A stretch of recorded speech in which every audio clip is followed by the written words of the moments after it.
കഴിഞ്ഞ ദിവസം എനിക്ക് വീക്ക് ഓഫ് ആയിരുന്നു കേട്ടോ. അപ്പോൾ അന്നത്തെ ദിവസം അച്ഛയ്ക്കും പണിയില്ലായിരുന്നു. അപ്പോൾ അച്ഛൻ വീട്ടിൽ തന്നെ ഉണ്ടായിരുന്നു കേട്ടോ. അച്ഛൻ വണ്ടി ഓടിക്കുവാണേ. അപ്പോൾ അന്നത്തെ ദിവസം അച്ഛയ്ക്ക് ഓട്ടോ കാര്യങ്ങളൊന്നും ഇല്ലായിരുന്നു. അച്ഛൻ വീട്ടിലുണ്ടായിരുന്നു. അപ്പോൾ ഞാനിങ്ങനെ ജസ്റ്റ് ശ്രദ്ധിച്ചു, അച്ഛൻ ഒരു ദിവസം അവധി കിട്ടിക്കഴിഞ്ഞാൽ എന്തൊക്കെ കാര്യങ്ങൾ ചെയ്യും. ഫുൾ ടൈം വീട്ടിൽ തന്നെ ഉണ്ട്. അപ്പോൾ എന്തൊക്കെ ചെയ്യുമെന്നുള്ളത് ഞാനിങ്ങനെ ശ്രദ്ധിച്ച്. അപ്പോൾ രാവിലെ തന്നെ ആൾ ചപ്പ് കത്തിക്കാനൊക്കെ ആയിട്ട് ഇറങ്ങും കേട്ടോ. ആ ഒരു പണിയിലാണ് അച്ഛൻ്റെ പരിപാടികളെല്ലാം തുടങ്ങുന്നത്. അങ്ങനെ ചപ്പ് കത്തിക്കാനൊക്കെ തുടങ്ങിക്കഴിഞ്ഞ് പിന്നെ അച്ഛൻ ചെയ്യുന്നത് മുറ്റമൊക്കെ, അതായത് എവിടെയെങ്കിലുമൊക്കെ കയറി ഇറങ്ങി മണ്ണൊക്കെ ഉള്ളോ അല്ലെങ്കിൽ കല്ലൊക്കെ എന്തെങ്കിലും ഉണ്ടെങ്കിൽ, വലിയ വലിയ കല്ലൊക്കെ ഉണ്ടെന്നുണ്ടെങ്കിൽ അത് മുറ്റമൊക്കെ ഒന്ന് ലെവൽ ചെയ്ത് പെറുക്കി പുല്ലൊക്കെ പറിച്ച് കളഞ്ഞ്, പിന്നെയാണെന്നുണ്ടെങ്കിൽ ചെടിച്ചട്ടിയിലൊക്കെ ആണെന്നുണ്ടെങ്കിൽ പുല്ലും പറിച്ച് കളഞ്ഞ് മണ്ണൊക്കെ ഇളക്കി കൊടുത്ത് വളമൊക്കെ ഇട്ട് അങ്ങനെ കുറച്ച് നേരം ചിലവാക്കും കേട്ടോ.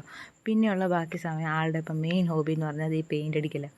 ഇതുണ്ടോ, അച്ഛൻ തന്നെ കേട്ടോ നമ്മുടെ വീട്ടിൽ എല്ലായിടം പെയിൻ്റ് അടിക്കുകയോ ഒഴുക്കുകയൊക്കെ ചെയ്യുന്നത്. പുറത്തുനിന്ന് ഒരാളെപ്പോലും നമുക്ക് വിളിക്കേണ്ട ഒരവസ്ഥ ഉണ്ടായിട്ടില്ല. അച്ഛൻ തന്നെ സമയം കിട്ടുമ്പോൾ 1 ലിറ്റർ പെയിൻറ്റ് മേടിച്ച് അച്ഛൻ തന്നെ നമുക്കിഷ്ടമുള്ള രീതിയിൽ, അതായത് അറിയാൻ മേലാത്ത കാര്യങ്ങളാണെന്നുണ്ടെങ്കിൽ ഈ പണി ചെയ്യുന്നവരോടൊക്കെ ചോദിച്ച്, അച്ഛൻ്റെ കൂട്ടുകാരന്മാരൊക്കെ ഉണ്ട് ചെയ്യുന്നത്, അവരോടൊക്കെ ചോദിച്ചും പെറുക്കിയൊക്കെ അച്ഛൻ തന്നെ കേട്ടോ ഓരോന്നൊക്കെ ചെയ്തും പെറുക്കിയൊക്കെ ചെയ്യുന്നത്.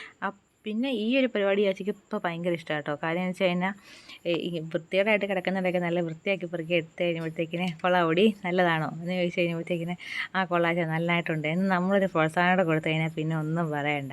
അച്ഛൻ തന്നെ കാര്യങ്ങളെല്ലാം ഏറ്റെടുത്ത് നല്ല ഭംഗിയായിട്ട് അങ്ങ് വീട് റെഡിയാക്കി തരും. അപ്പോൾ ഇത്രയേ ഉള്ളൂ കേട്ടോ ഇന്നത്തെ വീഡിയോ.